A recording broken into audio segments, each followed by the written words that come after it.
Welcome to the Tech Egg. Don't get scrambled. Enjoy the video. In this video, I will explain how to connect to a cloud server.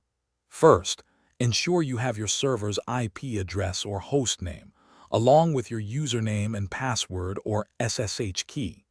These are crucial for establishing a secure connection. We'll focus on the most common and secure method, which involves using a secure shell protocol. This process ensures your data remains protected during transfer. For Linux and Mac OS users, connecting to your cloud server is straightforward using the terminal. Open your terminal application and type SSH username at your server IP. Replace username with your server's user and your server IP with its address. If you're using an SSH key, you'll add i/path/ to your /key, pem to the command.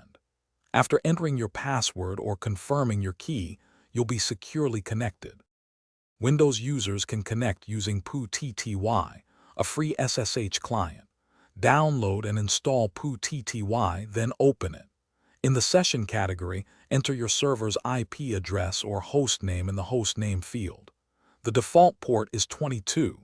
If you're using an SSH key, navigate to auth under SSH and browse for your private key file. Click Open to initiate the connection and enter your username. Once connected, you can execute commands on your cloud server. Always verify your connection by running a simple command like ls to list directory contents.